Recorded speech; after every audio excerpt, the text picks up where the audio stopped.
everyone, welcome back to Bevans Corner. Today's video is going to be a heck of a chatty one, so get your slippers on, get a nice brew, get some comfies on, and let's get right to it.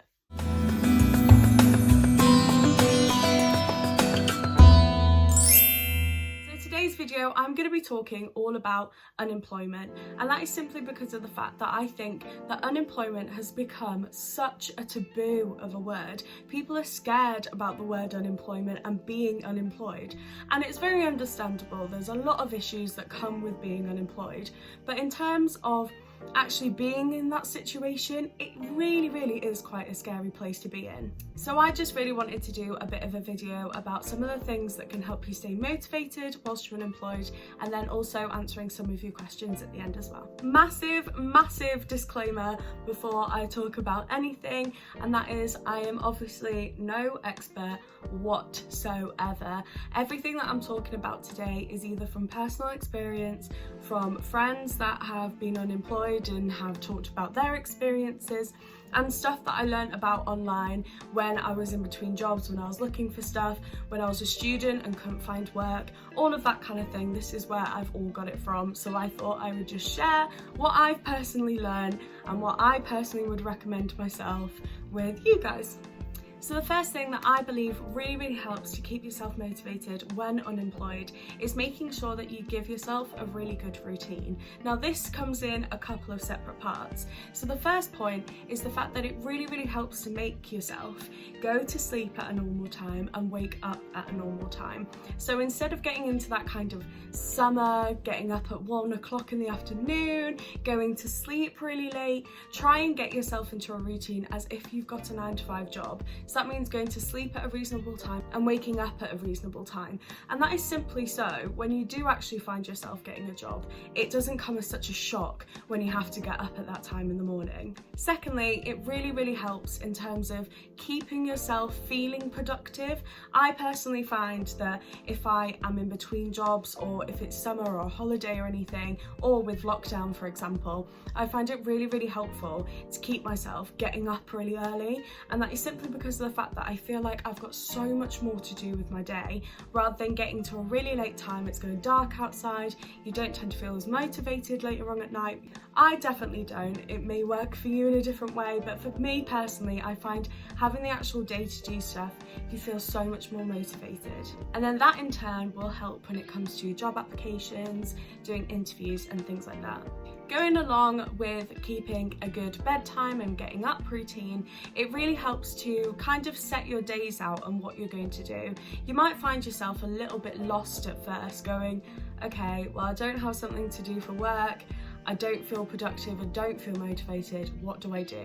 It really helps just to sit down, kind of chill out and go, okay, you need to do job applications, you need to do this, you need to do that. So it's really good to sit down with a diary and kind of write what you're going to do each day. For example, whenever I found myself in between jobs, I really like to do a to-do list in order to look at, okay, on Monday I'm going to look for jobs, Tuesday I'm going to actually apply to them, Wednesday I might do a bit of research on what kind of career I want to go into, all of that kind of thing. And you'll probably find yourself feeling a lot more calmer about, okay, this is what I'm going to be doing with my day, that's what I'm going to be doing tomorrow, and then that will actually help you when it actually comes to performing the routine in the long run. The next thing is something that I feel people are quite scared to do when they've got a gap in either education or their career, and that is allowing yourself to have a break. You're allowed to have a break. It's okay if one day you go, do you know what, I'm just really not up to it. If you've had a lot of no's on interviews and job applications and you're just feeling a little bit down, it's fine to have a break. No one is judging you for that break. It's absolutely fine. If you felt like that in a work situation, they would advise maybe take a day off if everything is becoming overwhelming, that kind of thing. So you should kind of see yourself doing the same whilst unemployed and looking for work. And the last thing is something that kind of goes hand in hand if you're working from home, and that is getting up and getting dressed. And I know there is a lot of temptation to sit at your laptop in your pajamas and not care about what you look like, and that is really nice to do for the first few days, but then after a little while you start to feel a little bit more slobby, you might not feel like yourself. So I personally would recommend doing a really nice routine, getting your morning routine, and it's kind of one of those things that if you don't want to do it one day, I'm sure it's fine, but in terms of the majority of the time, it's really nice to get yourself looking as nice as you can, because then you feel so much more motivated and ready to go. So now it's time to answer some of your questions. I want to give a massive shout out to my chummy Jack for sending me a few of these as well. So the first question is, how do you keep motivated with rejections? Finding a job, especially with coronavirus, is so difficult, and that's only really being brought up at the moment by places like BBC. It's been on the radio a couple of times, but people haven't really been explaining about how difficult it might actually be to find a job. For example, one of the jobs that I previously applied for, they said 600 people had applied for the job as well. So as you can imagine, a few rejections are going to happen. It's realistic, and it's best to remember that that is a realistic thing that will happen. You're probably not going to have the first job you apply for, and that's fine, that's okay. So how do you actually deal with the fact that you may have found your dream job, you've applied for it, and you're so excited to see if you get an interview?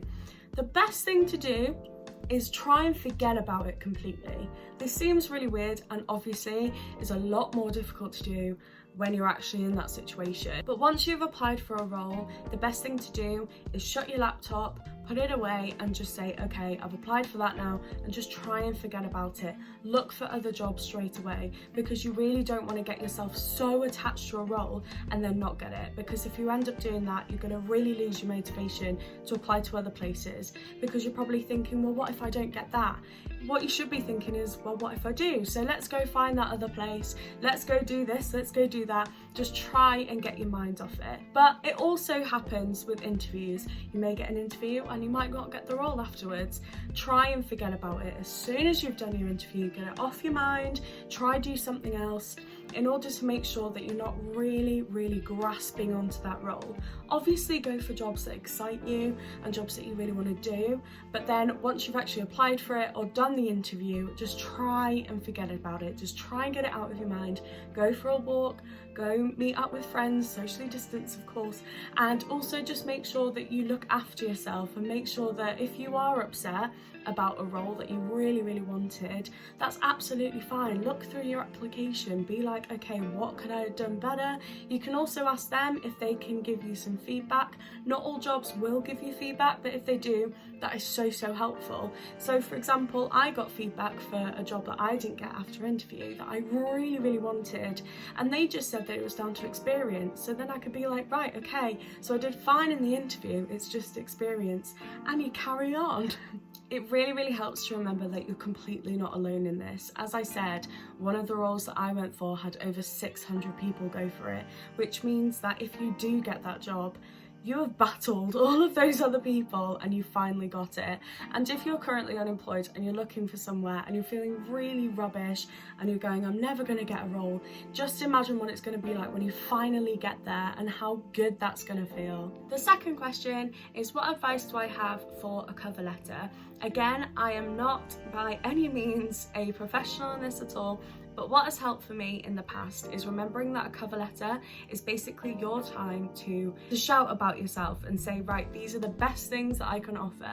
So it's basically like a personal statement like you would be writing for university. So cover letters that have worked for me in the past, I've basically gone on Google Images, typed in cover letter, and then had a look at the kind of structure, the kind of wording that people used in their cover letters, and then I would tailor that to the role that I'm looking for. A piece of advice that I really would give is that once you've written a cover letter once, save it, and then you can tailor it to another role that you're doing, because it will save so much time. That also applies for when you write a job application. I always save my job applications in a little folder on my computer, and then when I'm going for a role that's similar to another one, I can see what I've put before and then build on that, and it just honestly saves so much time rather than sitting there for 5 hours trying to type out a really long job application. You have all of your best points in those job applications you've previously done, so it saves a bunch of time. The next question is, how did I find it trying to find a job during lockdown? And to be quite honest, it is really difficult, and it is really hard, and I think that's okay to say because everyone has been unemployed at some point in their life. I think it's really rare to find somebody who hasn't been in between jobs, who weren't employed when they was a student, who would go gaps of unemployment when they had a student holiday, for example, or if they just happened to be moving jobs, moving house or anything like that. People end up being unemployed, and that is absolutely fine. And to be honest, that's what I felt during lockdown, is that people are unemployed, and that's okay. Yes, during lockdown it is very difficult to try and find a job because so many people had loads of issues right at the start, throughout, and even now they have issues with employment and trying to find a role that makes them feel stable and makes them feel secure. Everyone wants that and everyone's looking for that, and I think that was the main thing that I really tried to tell myself, is that other people are going through this, other people are having a worse time than I am. I'm sure I'm gonna find something, it's gonna be okay. And I think that's the best thing to think about, is that you're okay, you're in a good position. Even if you're not, there's so many places that you can find help and advice with. So I definitely feel like it was difficult, but there are support mechanisms in place, and I think one of the really important places that I wanted to talk about at some point in this video is a text support organisation called Shout. That's completely free. You just give them a text and you basically just tell them what's going on, and it is a mental health crisis helpline, and I've used it a couple of times personally and it is brilliant. They're so good, and they can also give you some resources. I'll make sure that I'll put the number in the description box below. But when I was trying to find a role during lockdown, one of the main things that I did do is everything that I said at the start of this video, which is trying to keep motivated by keeping my going to bed time and my getting up time kind of earlier, and also making sure that I planned everything, and everything that I said at the start of this video of how to keep motivated definitely helped me. So this links into the last question that I answered, and that is, how was your mental health when you knew bills had to be paid? And I definitely feel like this will change for absolutely everybody. I think it completely depends what situation you're in, whether you have places that you can ask for money from parents, from family, from friends. I definitely feel like there is a really big difference. Everyone will have a completely different experience when they're unemployed, but I definitely would recommend texting Shout. There's also loads of government schemes that will help. So I think the best thing to do if you're worried about your mental health when you're unemployed in terms of financially, then you should definitely have a little research, sit down when you're planning everything out. Then you can also slot in some time. Okay, let's have a look at what unemployment schemes could I join? Is there any way I could get money whilst I'm unemployed in order to help me pay for bills? And yes, there's loads and loads of stuff online. The best thing to do is just see what will work for you, what are you eligible for, and just have a really big research, big dig. As I said, if you're really struggling with your mental health, then Shout was brilliant for me. When I had a couple of times that I was like, I don't know what's going on and I don't feel great, they were really good in terms of giving me resources, and that was when I was employed as well, so that was a mixture of both, and they were brilliant both times. Next is, what advice would I give for an online interview? I think online interviews are very weird because obviously you can't gauge how that other person is feeling because you're not in the room, and it's a little bit weird, but I think the best thing to do is, one, make sure you're comfortable. If you really want to wear a nice dress and it doesn't fit right and you're just kind of like, well, this looks worky, then don't wear it, because at the end of the day, if you just wear a nice top, your pajama bottoms, they can't see your pajama bottoms. So just make sure that you're really comfortable and that you're in a place where you feel safe, you feel okay. Make sure you tell your family and friends around around you that you're having that interview, because I can imagine there's nothing worse than trying to have an interview and thinking of how you can sell yourself, and then your mum, your dog, someone walking in and you having to explain, I'm sorry, this person's just walked in. That does happen. It does happen, and it's fine if it does. The interviewer has probably got dogs, cats and stuff at home. I was on a Zoom call with somebody and a wasp came in and attacked me. So these things happen when you're at home. It's just going to happen. So just make sure, one, you're really, really comfortable. Two, you tell everybody around you, this is what's happening, please try and keep quiet. And three, try and make sure that you get a really nice neutral background. So something like this probably isn't the best. See if you've got a nice plain background that you can sit behind. If you don't have anywhere that you think looks professional, then there is an option that you can download a photo from Google Images and just set it as your background. No one will ever know. The next question is, how do you go about looking for roles that are in your area that you did for a degree or that you did at college or anything like that? Since leaving university, in all honesty, I have done nothing that is to do with my degree, and that is simply because of the path that I took once I left university. A lot of places do ask for a degree, but it doesn't necessarily need to be completely focused in that role. Maybe if you're going for a nurse or a doctor or something, obviously you'll need to go through uni to do that, but in terms of other job roles, you don't always need that specific degree in order to do the role. It's basically looking at the job application and just seeing what they want. A lot of people just put it underneath qualifications, just needs a degree. But if you are a university student and you are ending university, so if you are a winter graduate or something like that, or if you're watching this in the future and you're about to graduate, then the best thing to do is see if your university has a job email alert, I think they're called, and basically they just send loads of emails with loads of different jobs that kind of apply to the students that they have at their university. The second thing is also look in the industry that you're going into. So for example, if you're a TV broadcast journalism student, then you might be looking at the BBC and things like that.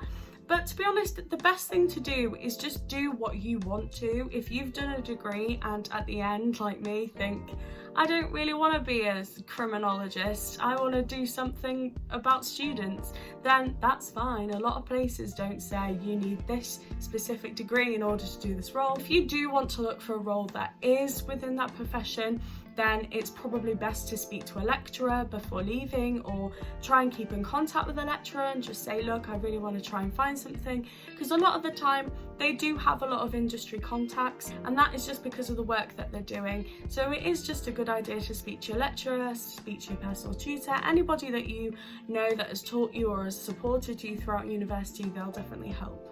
Also, a lot of universities tend to have a career hub, so it's a really good idea just to visit them and just say, look, this is where I really want to go, what should I do? Alternatively, if you're a bit like me and you were like, I've got no idea what I want to do, I've done this degree and now what? Then they can also help you kind of try and look at ways that you can go, whether you want to do this or this or this, that kind of thing. So definitely have a look for a career hub. And that is it for today's video. Thank you so much for watching, and I really hope you enjoyed it. If you are unemployed, if you're looking for a job, or if you're a student and don't have a job yet, then I hope this video helped a little bit at least. But there's loads of places out there to look for help and support. Just research. I think the best thing to do is just research, have a look. There'll be tons of places that you can find help with. Utilize contacts, utilize people you have. If you're applying for a role, get a friend to look through your application, make sure that it's written all right. But I think my biggest piece of advice and the best thing to kind of walk away from this video with is just make sure you're okay. I think the best thing to do is just look after, number one, look after yourself. If you need to reach out for help, it's 100% okay to do so. There's so many people unemployed and looking for work. It's being broadcasted on the news that it's gone up by like over 1.5%, and it's crazy how many people are looking for jobs at the moment. So you're not alone, and it's okay to ask for help. 100% it is. But thank you so much for watching, and I will see you next time.